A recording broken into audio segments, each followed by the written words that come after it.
All right. Happy Tuesday, everybody. I'm joined here with Jesse Harris, who is a real star. I've seen him speak a bunch of times and been digging into his work in culture and in games for L&D, as well as been following the progress and the things that he's been doing at his job at Virgin Orbit. So I thought we'd get together today and talk about some of those things that he's up to. There's some fun templates and tools that he's got that we'll talk a little bit about.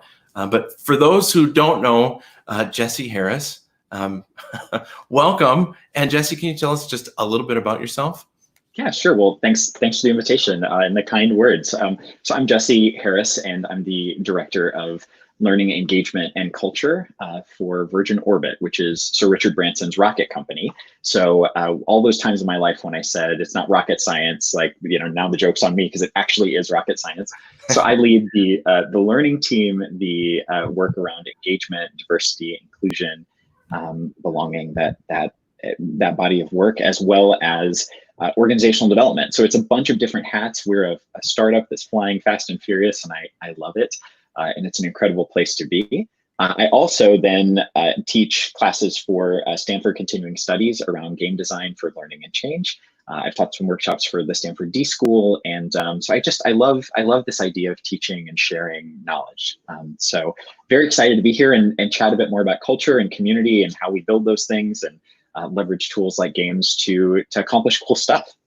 Yeah. So we were talking just a little bit about, before we go live, about how work and our time with our peers and working on other things really ought to be a joy. And, as I've been researching what others are producing and what they're thinking about, I'll tell you just a little bit about my own beliefs, which is, the culture that we're setting and how we're supporting people inside it makes a huge difference for a lot of the little things that we're doing, but also for some of the big ones. And, I've spoken about this a number of times. If the students and employees that you support don't believe that the next opportunity that you're going to give them, no matter what it is, for me specifically thinking about L&D, isn't one that's going to impact them personally, give them an opportunity to grow that they're going to get real benefit out of, they're going to lean back from it. And, there's been enough poor experiences, I think, out there in L&D where people go, this next thing, it's just training. I'm going to get through it. I'm going to click through it as quick as I can. It doesn't have real benefit for me. And so then you're stuck. When you produce something really great, you're not going to have that impact because they're not holding the belief that this is a supportive place for me and that the materials here that are really great. So I was looking through one of your templates that you've got on one of your sites, which is myjobis.fun, I'm sorry, I don't mean to laugh. It's a great title, and it's something that we should all be, aspiring to. It needs to be fun. One of the resources that I was really attracted to was the Jumpstarting Community template, and there are really a lot of great ideas on it. Can you talk a little bit about what inspired you to build those resources? And then I've got some questions about it. Yeah, no, absolutely. Well, and first, I think your point is absolutely spot on. And I think too often in the world of L&D, we ask our stakeholders, what do people need to learn, rather than what do you need them to do? Because oftentimes a stakeholder thinks what they think and what is actually, what's really going on in the world are two completely separate universes. And so I absolutely think that by starting with the what's in it for people and then backing into how do you then, as a learning professional, design things that help accomplish the business goal, but using the particular expertise we have, leveraging things like learning, but also things like games and communication and follow-up and leadership. So I think all of those are super important elements. The reference that the guide that you're referencing is on our website, which is myjobis.fun, which I was invited to speak at a really awesome a group called What About Humans here in LA, and we were talking about community, and I thought, gosh, there's so many cool things that I've benefited from my own team at Virgin Orbit from previously when I worked at Virgin America, at H-E-B Grocery Company in Texas, all these great things that I've collected over the years. It'd be awesome to put these together for that group. So we did that, and I thought, gosh, we'll make this available for everybody. So that was kind of the genesis. Was my belief is that as learning professionals, we gather so many cool tools, and I've been the beneficiary of so many great things that people have shared, that I feel this like deep, very deep responsibility to pay that forward and to share that knowledge with other people. So that's kind of, that's how it came about. And yeah, we can talk more about some of those strategies. I'd love to. Yeah. So one that I was really attracted to, is there 19 or there 20 strategies in there? Do you remember? Somewhere in that. Somewhere in there. Yeah. Yeah. So the one that jumped out to me, right away was this create remarkable moments. Can you talk a little bit about that strategy and maybe how you've employed it? Yeah, it's funny because in the example from the worksheet, we were rolling out some brand values as a company, and so we were trying to think about, okay, how do we make these stick? And Will Pomerantz, who's the VP of Special Projects, and I were talking about, gosh, could we have like someone in a chicken suit and a gorilla suit playing chess or something, because it's ridiculous. It is something that is crazy, would stick out in people's mind, but it really is. It's a remarkable moment. When what we mean by that is a moment that people will remark on. And when I think about so many programs that I've designed in the past, they're not always remarkable. People don't walk away going, oh my gosh, I've got to go tell somebody about that. And so that was a real shift for me in my career. And it really happened at Virgin America, where every interaction we have is an opportunity to create a moment that someone will then go and talk about. And that helps with, not just with the sort of saliency of whatever it is that you're, or the memory of what you're trying to create from a learning perspective, but also the trust that you build with your learners. If they walk in and know there's always going to be some element of surprise and delight in a course, well, then maybe they're not going to be as hesitant to sign up for your, required financials 101 class or whatever you have. They move from a place of sort of avoidance into a place of excitement. And so that has to be carefully designed, and it doesn't just happen randomly, no matter how great of an instructional designer you are. So I think about in anything that we're designing, whether it's a course or a program, or even just a PowerPoint deck, what are the things that we can do, that we can embed to make this remarkable? Start with that germ of an idea, and then build out from there.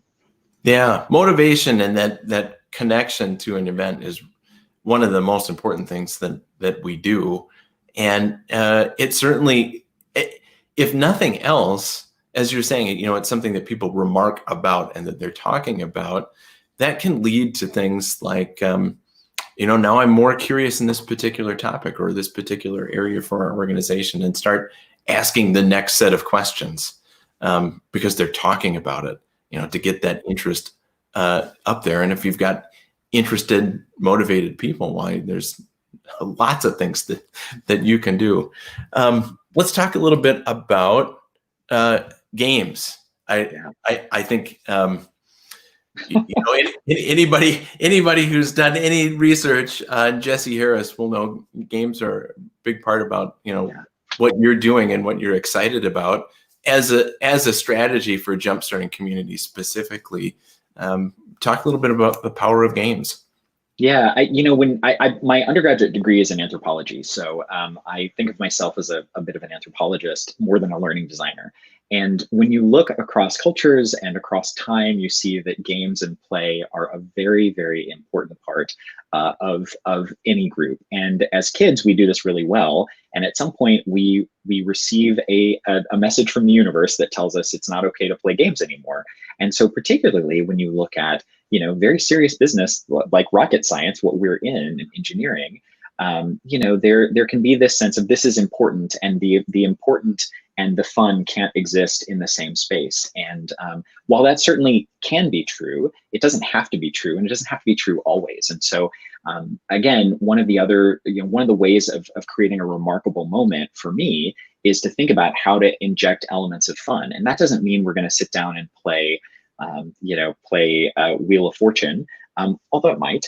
It doesn't mean we're going to sit down and play Wheel of Fortune if we're talking about, thermodynamics. That's probably not a good fit. But there may be a way to use the mechanics of gameplay, things like competition or cooperation or time pressure, these sorts of elements, to help with a learning objective or with a community building objective. So I think that the structure of games provides an interesting way as an anthropologist to dig in and think about how people orient themselves to community, how you strengthen community. And there's some cool things from just tabletop box games that we all played as kids or may play as adults, that can really lend some important lessons, I think, back to the work that we do as learning professionals or community builders. What would you say if you were thinking about bringing games in specifically for community building into an organization or to a group of people, and you were met with some resistance? We're a serious place, and games are great, but that's for after work, and we really need to keep our people focused. If you're getting that sort of feedback, what might you recommend someone do if they really think games might be a strong way to build bonds? Yeah, well, it's interesting because I think a lot of times organizational fit is really important. And for me, if I were in an organization that didn't believe in the power of community and games, then I don't know that I'm the person that's going to be able to build your learning and development programs or your culture and community programs.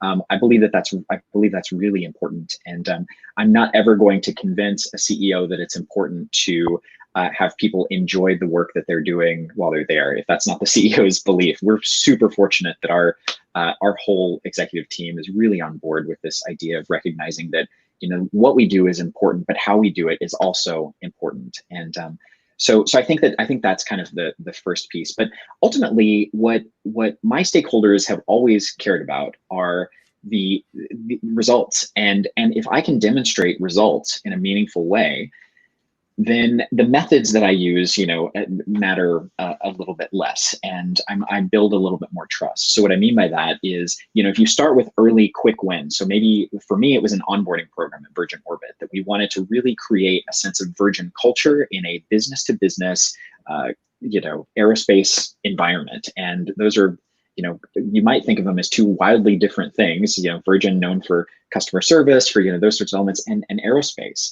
And so it was a very big challenge. And yet, starting with orientation, where I had a little bit of autonomy and could kind of do things in a bit of a black box of orientation, we built in things like some simple icebreakers, but also slightly more complex things. Like we built an escape room as part of our onboarding session, which I'm happy to chat more about. But and we did that to build a sense of community, and we can talk more about kind of the escape room and its goals and what it does. But it's not just fun for fun's sake. It's fun to help bring a team together. It's fun to help people feel oriented in day one, to help them feel engaged. And when you look at things like engagement scores or retention rates, or even level 1 kind of smile sheets after a course, oftentimes the things that people call out is, how those sorts of events made them feel special. They made them feel included. They made them feel excited to work at Virgin Orbit. And then from that, you use that to build your second program. And again, you get a little more autonomy, you build a little bit more,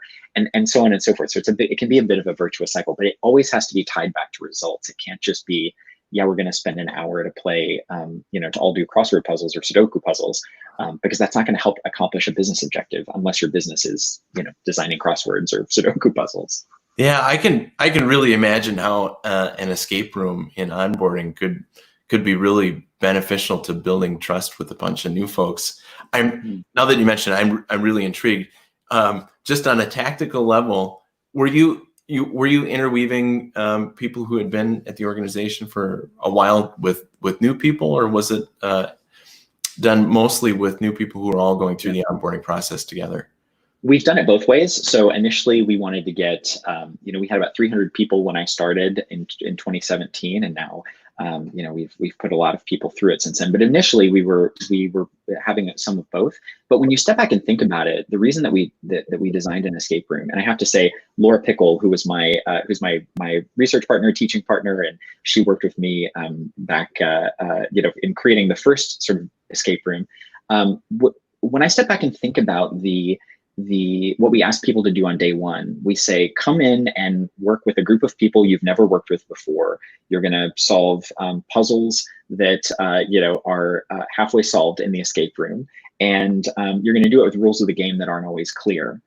And when I think about what we ask them to do then on day two, when they get to their desk and the quote unquote real world, they're working with people they've never worked with before, and they're solving puzzles that are halfway solved in their workplace, and the rules of the game aren't always clear. And so how someone shows up on day one in that escape room activity is a pretty good, proxy for how they might show up on day two. So if I'm someone who steps back and is just silent because I'm not comfortable and I don't like this, well, then chances are good that that may be how they're going to show up on day two when they don't understand what's going on. And so sometimes just recognizing that and calling it out. So that we do an hour escape room, and then we spend about 30 to 45 minutes doing some debrief and to talk about, okay, how'd you show up? What did you do well?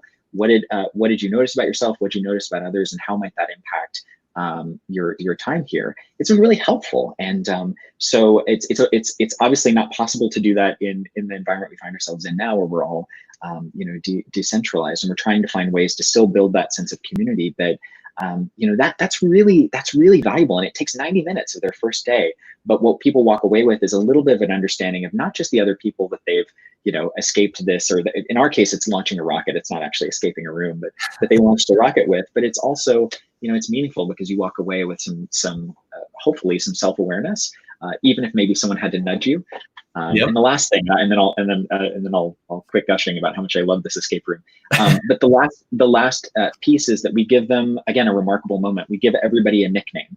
And so it might be the wild card, because you're the one who popped in at several points and sort of helped change the game. Or we may so we give you a fun nickname, again, to add that sense of of fun, but also to tie it back to, hey, here's a thing that you did really well that you can hold on to and remember. This is something special that I bring to a group.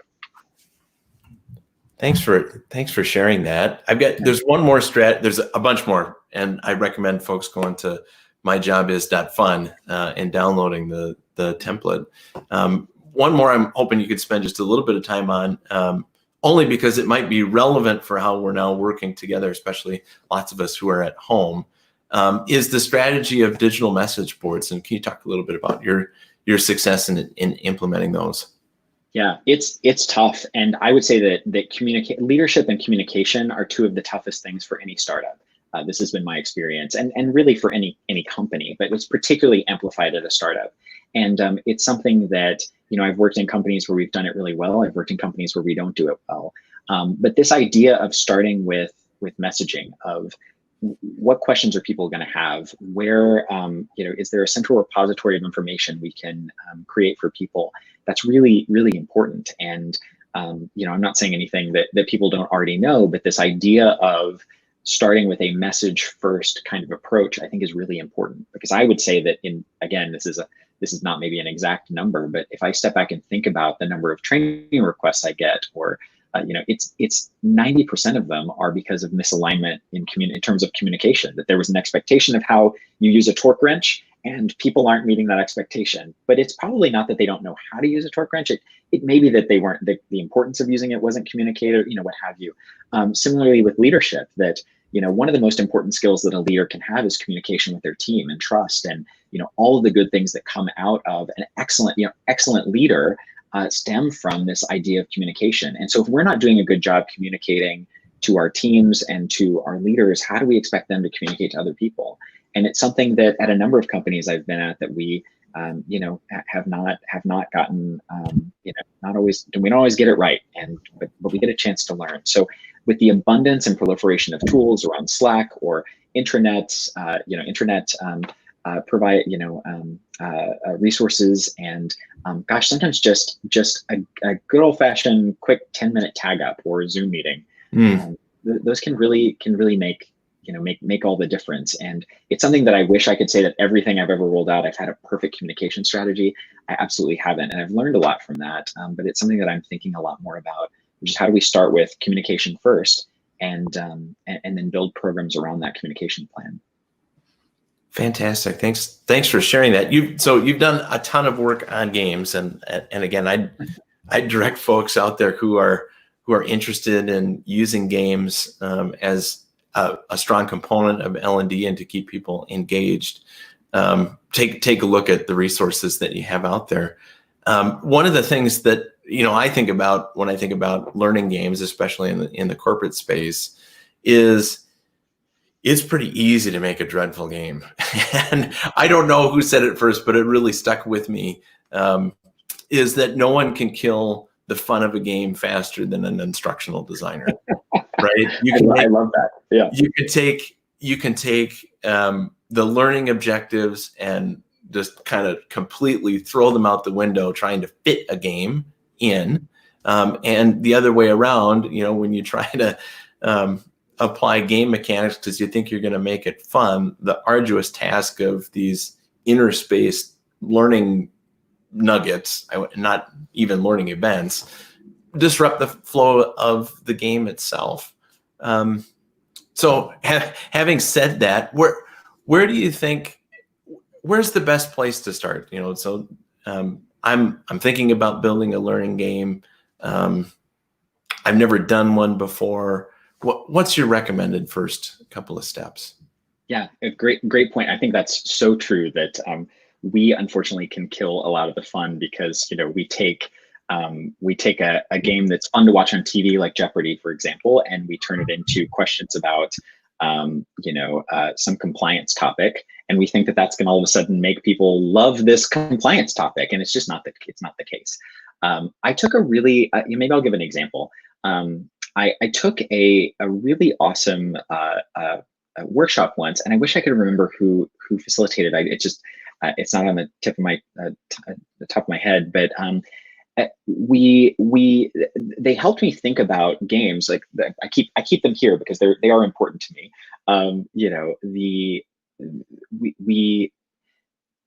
If we think about what makes a game work and what makes a game fun, and what kind of learning challenges we're up against, oftentimes the things that make a game, the mechanics that make a game work, are the things that would help with my learning design challenge.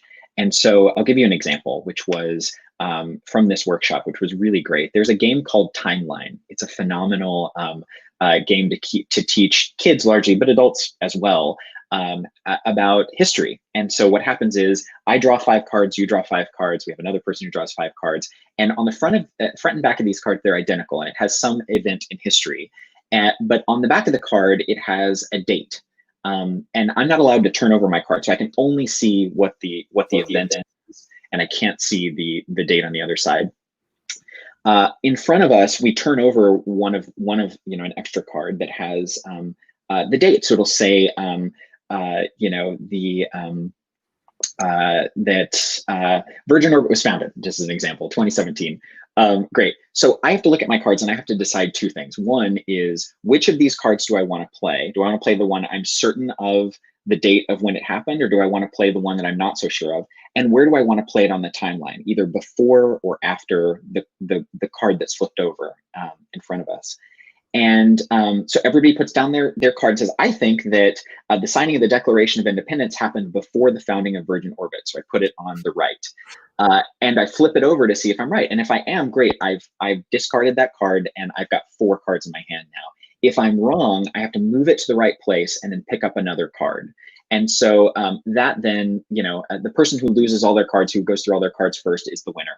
But the problem is that each round, each time you play it, it gets a little bit more difficult, because now on the second round, I don't just decide, did it come before or after Virgin Orbit being founded? I have to decide, did it happen between, these other events that people have put down that have built out the timeline? And so what's fascinating about that is it's helping people create a structure of time and how things happen relative to one another. And so for us, that's really important, because we have a lot of people who join us who know a lot about space, they know a lot about engineering, they know, or manufacturing, or whatever their expertise is, and may know a little bit about the history, but didn't live through it, none of us were around during the Apollo program. And that's a unique challenge in aerospace, that as we get further and further away from that, we're losing some of that institutional reference. And so we've used that timeline game, we repurposed it. We use facts about about aerospace and about the history of space to give people, again, that sense of scale. And so it's a bit of a long story, I apologize, but I think it's important because what we've done there is to step back and think about what are the mechanics that make this game work. Well, there's sequencing going on. There's a bit of time pressure because you have to choose. There's some strategy involved. There is a beautiful artifact, these pretty cards. Here are some interesting elements. Now I've got this challenge of trying to teach people the history of aerospace. Like, how could I use these mechanics and tweak them to make it effective and to be something that works in the world? And I'm sure people watching can think of 100 ways that they could use just that game, just the mechanics in that game with their own challenges. So that's something that I always think about. And it's why I keep games over my shoulder. We just got finished teaching the class at Stanford in the spring, but there's something in every single game that I could pull back and go, oh, that's interesting. I wonder how I could use that element in a meaningful way. Yeah, I'm thinking, as you were talking, I was thinking about, process and the order in which we need to do things, and the time pressure component, identifying what steps need to go before and after each individual step could be really used towards performance. And that's one of the things that I'm interested in about games is the rules component. And can we align the rules of a game or make rules that are fun that directly align to the task that's in front of us, right? So your timeline story is fantastic because time and relativity to each other of these important events are critical to be able to talk eloquently about, what sort of innovation is happening and the scale of how long people have been exploring space and how some of these new things that are coming on board, which are so exciting. I mean, if you're anybody who's following the space industry, I think there's something to be excited about every day. Absolutely. Right. And so how these things are expanding, I can definitely see as an important thing to have in your back pocket if you're going to talk and innovate in that space.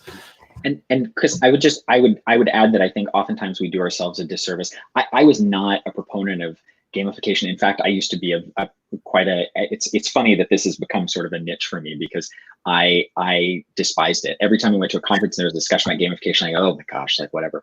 But the truth is that we do ourselves a disservice sometimes because we think we're designing a learning game when all we're doing is just approximating, like taking exactly one for one. So the Jeopardy example, if I sit through another class that has a Jeopardy quiz show at the end and thinks that it's a gamified solution, or take another e-learning class that has a badge at the end and then, oh, well, we're gamified. That's not the case. But there are important elements within games. So think about, augmented reality and all the world, the world of possibilities that have been unlocked just by that one, technology. Or think about how to use time pressure, or maybe instead of doing competition, because we're very competition driven, it seems, in this society. What would this game look like if instead of trying to beat each other or pick a winner, what if it was we were all trying to beat the game, which is what the escape room is. It's all of us against the game. You can use some of these mechanics in interesting ways to, again, create remarkable moments, but also to help accomplish what you're trying to do. So I think it's a super good point. Fantastic. And I agree. We're aligned and for sure. So got just a couple minutes here left before we wrap up our conversation today. So I've got some questions really related to your current role and things that are coming up. And also a little bit about how you've been innovating in 2020 and what you're thinking about in the future. So let's just start with support initiatives. So there's lots of change and new behaviors being established. Can you talk a little bit about what sort of things you think have been the most successful in this second half of 2020 and maybe a little bit about what you're excited about? Because I think it's important to keep an eye towards something that isn't just fun, but is something to really be looking forward to and looking forward to participating in. Yeah, well, it's a great question. Gosh, I feel like I'm the luckiest person in the world. I get to work on space stuff, and as someone who did not excel in math and science as a kid, it is very exciting to get to be part of that industry. I think what's interesting about the time we're in, I talk about fun and joy, and I try to lead with joy. It's just how I like to show up in the world. But I recognize there's not a lot of joy in the world at the moment, and there's lots of suffering, and there's lots of challenge going on in the world. And but I also am reminded of kind of my training in anthropology of, this is what you might refer to as a liminal state. It's a state between the old way of doing things and the new way of doing things. And I see that over and over and over again in so many ways. And I think when people step back and really stop to think about it, you'll see it everywhere. When we think about, we think about the economy, and that the way that the economy returns after COVID is going to be a completely different world. We are in that in-between state right now. And the ways of working, telecommuting is in a very, in a weird liminal state of, well, what are we going to do when we come back? But I think about even more, more serious topics around racial justice, and how we act as a society, and how we can act in the future. We're in this liminal state, and what we do now is going to determine what happens in the next, the next era or the next period of time. And so we're thinking about that deeply in terms of technology that we use for learning and virtual learning. What is the point of a class? What is the function? How do we make it work? How do we staff our team adequately to do that, to scale up and scale down based on learning needs? And how do we incorporate people from the business in things like leadership training, where we don't have a centralized leadership development trainer? Maybe the business teaches leadership training. Our diversity, equity, and inclusion work is, we have an incredible leader, Monica, who's doing wonderful work around that with our team. So we can think about how do we come out of this and be a better player in in this space. Our goal at Virgin Orbit is to open space for everyone, and I think that's really important. That's for our employees, that's for the people that we give our lunch services to, and it's really exciting to get to be a part of that in every way. And if we could do it in a way that also makes them smile and enjoy, find the joy in an experience, whether that's as a customer, as a teammate, as a leader, as a community member, then we should lean into that. So those are the kinds of things that really excite me about what's coming up next. Yeah, there's lots of things that you could get and should be upset about in this current environment, but I'm trying to take that personally as an opportunity to really let what lots of us in our field do shine. Like this should be our moment to help and support, and to give individuals the opportunity to really succeed, no matter who they are or where they are.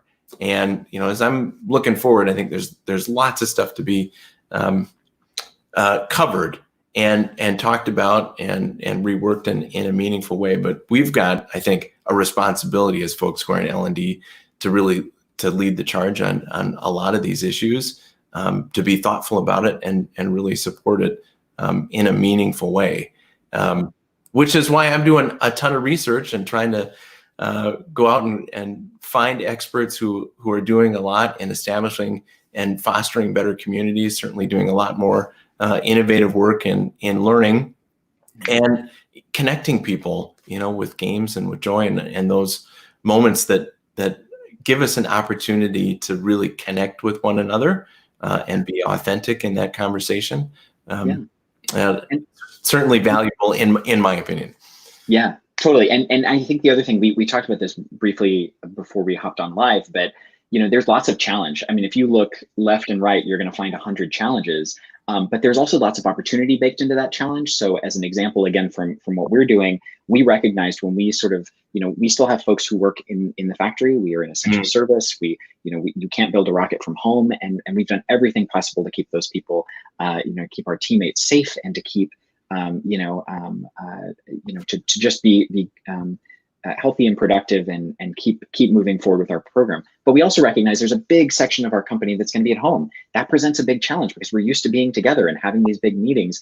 And so again, it provides us with an opportunity to rethink, we could find ways to overcome the challenge. That's no problem. But the real secret, and I think the real innovation and the companies that do well are going to be the ones who don't just step back and go, okay, how can I overcome this challenge? But instead can reframe the challenge as a new opportunity. So for us, that's been a thing, like having on Mondays and Wednesdays, we do a lunchtime session called Chew on This. And it's a great way to, it's a 30-minute quick WebEx session where we have different topics. Sometimes it's fun. Sometimes we'll, play a game just for people to unplug. Sometimes it's meditation or yoga. Sometimes we do rocket engines 101, like learning content. But it's a way to leverage what we thought was going to be a really tough thing, and it is, having people work at home. But also, it's a great way to like get to know more about them and about their families, and you get to see the worlds that they create that aren't at work. And we had a virtual pet show, because like that's a new opportunity. You can get to know people's pets. So we did an after hours pet show from 5 to 6. People can bring their pets. So like there's lots of opportunity baked in with the challenge. And so I would encourage people not just to look at how do I overcome this challenge, but how do I reframe the whole situation to find a new opportunity. I think that's really important. Agree. Well, you're a fantastic resource for our community, and I certainly invite everybody out in my network to take a look at the work of Jesse Harris, a certainly talented, fantastic individual. And I have really enjoyed our conversation today. I'll put this up one more time, which is myjobis.fun, and take a look at Jesse's work. Yeah, cool. Awesome. Well, thanks again. Yeah, what an honor. And happy. Yeah, we just share resources that we find that are available and that are fun and help promote a cool place to work. And so if that's helpful, you can join our mailing list or what have you, and we'll continue to share that stuff out. So fantastic. Thanks again, Jesse, and hope to talk to you soon.